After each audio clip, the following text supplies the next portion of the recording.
SSC 2026 সালের শিক্ষার্থীবৃন্দ আসসালামু আলাইকুম। আশা করি আপনারা সবাই ভালো আছেন। তো আজকের ভিডিওতে আমি আপনার সাথে আলোচনা করব যে আপনারা সুভা গদ্য থেকে মাত্র ৫টা সৃজনশীল পড়বেন। হ্যাঁ, আবারও বলতেছি বেশি না। যদি আপনারা মাত্র ৫টা সৃজনশীল পড়েন তাহলে আপনাদের এসএসসি পরীক্ষার মধ্যে 100% কমন পড়বে। এই ৫টা সৃজনশীল আমি একবারে লাস্ট পর্যায়ের একবারে সব ধরনের বোর্ড থেকে বোর্ড এনালাইসিস করার পর এই ৫টা সৃজনশীল আপনার জন্য বাছাই করছি। হয়তো হুবহুব না মিললেও আপনাদের এই সৃজনশীলের যে টপিকগুলো আছে এই টপিকগুলো থেকে 100% আপনাদের কমন পড়বো। তো আমরা ভিডিওটা বেশি লং করব না, ভিডিওটা বেশি বড় করব না। তো আমরা ৫টা সৃজনশীল হুবহুব আমরা দেখে নেই। আরেকটা কথা, আপনারা মনে করেন যে এই সৃজনশীলটা আপনারা কোথায় পাবেন? এই সৃজনশীল প্রশ্নগুলো আপনারা এই ভিডিওর কমেন্ট বক্সে, ডেসক্রিপশন বক্সে পেয়ে যাবেন গা, ঠিক আছে? তো আপনাদের জন্য এত একটা ভালো ভিডিও তৈরি করতেছি, আপনারা অবশ্যই একটি লাইক দিবেন, ঠিক আছে? তো আমি আপনাদের সৃজনশীলগুলো দেখাই দেই।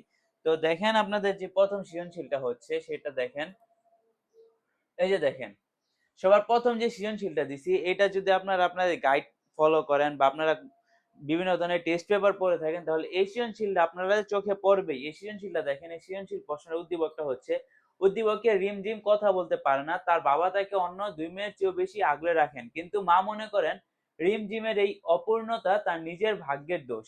তিনি সবসময় রিমঝিমকে লোকচক্ষুর আড়ালে রাখতে চান এবং তার বিয়ে নিয়ে দুশ্চিন্তা করেন। ঠিক আছে? যে ক নাম্বার যে প্রশ্নটা হচ্ছে সেটা আপনারা দেখতে পাচ্ছেন যে সুভার গ্রামের নাম কি?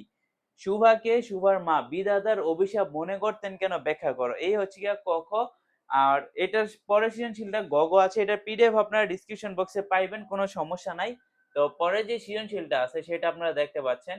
তো আমি আপনাদের প্রত্যেকটা সৃজনশীলের ক, খ গুলা দেখাই দিতেছি। তো আপনারা দেখেন। পরের সৃজনশীলের ক নাম্বারটা হচ্ছে যে প্রতাপের প্রধান শখ কি ছিল? খ নাম্বার হচ্ছে প্রতাপ সুভার মর্যাদা বুঝতো কেন, বুঝিয়ে লিখো। ওকে, তো এই হচ্ছে 2 নাম্বার সৃজনশীল। নেক্সটে দেখেন 3 নাম্বার সৃজনশীল। 3 নাম্বার সৃজনশীলটা হচ্ছে যে 3 নাম্বার সৃজনশীলের ক নাম্বারটা আপনারা দেখেন যে বাণীকণ্ঠের গাভী দুইটির নাম কি ছিল? খ নাম্বার হচ্ছে বিদায়ের আগে শুভা গোয়ালঘরে গিয়েছিল কেন? ঠিক আছে? এই হচ্ছে 3 নাম্বার। তো তারপর দেখেন 4 এবং 5 নাম্বার যে সৃজনশীলটা, যে বাণীকণ্ঠের কয়টি মেয়ে ছিল? আর খ নাম্বার হচ্ছে সমাজ বাণীকণ্ঠের পরিবারকে এক ঘরে করার ভয় দেখাচ্ছিল কেন? এ হচ্ছে 5 নাম্বার সৃজনশীল। আর লাস্ট যে সৃজনশীলটা হচ্ছে সেটা আপনারা দেখতে পাচ্ছেন যে সুভা জলকুমারী হলে কি করত? আমি তোমার কাছে কি দোষ করেছিলাম? উক্তিটি কার? উক্তিটি দ্বারা কি বোঝানো হয়েছে?